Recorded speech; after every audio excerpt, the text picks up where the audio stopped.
প্রথমত আমি ওয়ার্ল্ড কাপে এবছর একটা বলও দেখিনি, তা শুধু রেজাল্টই দেখেছি। আজ এখানে এক্স্যাক্টলি বলতে পারবো না উইকেট বা অন্যান্য কন্ডিশন কী আছে, শুধু রেজাল্টটুকু জানি। আর পরপর দুটো ম্যাচ জিতেছে, এখন মানে আরও অনেকটা বাকি আছে। তা এখন সেটা আলটিমেটলি কনসিস্টেন্টলি ভালো খেললে সেই জায়গাতে। আচ্ছা, তুমি নিজে উইকেট কিপার, সেখানে উইকেট কিপার হিসেবে ঋষভ পান্ত এইভাবে কামব্যাক করেছে এত শর্ট টাইমের মধ্যে।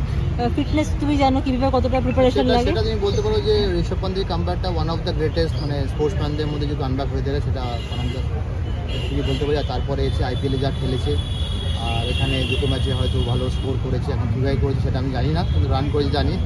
তা সেই জন্য অবশ্যই সেটা কন্টিনিউ করুন চাইবো টিমের জন্য। এবারে টি20 বুমরাই কি পুরুপের তাস বলা যেতে পারে? বুমরা তো এই ম্যাচে ভালো বল করেছে শুনেছি, আগের ম্যাচেও করেছে। এখন কনসিস্টেন্টলিটা জরুরি, আর টিম মানে পারফরমেন্স করে যদি দেখতে লাগে টিমকে কনসিস্টেন্টলি সব ম্যাচে সবাইকে পারফর্ম করতে লাগে, কন্ট্রিবিউট হয়েছে। সেটা যদি কনসিস্টেন্টলি হয় তখনই টিম আগে। যেটা হচ্ছে এবারে কিন্তু উইকেটে কম রান উঠছে, সেটা কিন্তু বোলারদের কাছে বাড়তি চ্যালেঞ্জ। তো এটা তুমি কীভাবে দেখো? টি20 ক্রিকেট মানেই বড় রান ওঠে, ব্যাটার দিয়ে সর্বরাজ্য, সেই জায়গায় উইকেট যদি ডিফারেন্ট হয় তাহলে সেখানে আরও হলো ব্যাটসম্যানদের চাপ বেশি বোলারদের থেকে।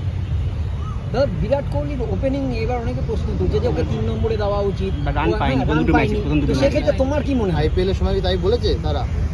হ্যাঁ না, আইপিএল লম্বা টুর্নামেন্ট হয়তো প্রথম দুটো ম্যাচে রান পায়নি, পরে কিন্তু এটা শর্টেস্ট টুর্নামেন্ট, সেখানে কিন্তু প্রথম দুটো ম্যাচে রান পায়নি, চাপটা বাড়ছে মিডল অর্ডারে। কিন্তু সেই যখন সেই জায়গাটা করে এসছে, এখন ইন্ডিয়া টিমে যদি একটা দুটো ম্যাচে রান না করে সে কি খারাপ প্লেয়ার হয়ে যাবে?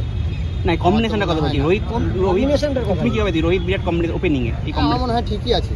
তারা টিমের বেস্ট ব্যাটসম্যান, কীভাবে জানে অ্যাপ্রোচ করতে হবে, তবে ঠিকই আছে। এই বিশ্বকাপে রিঙ্কু সিং এর কি থাকা খুব প্রয়োজন ছিল?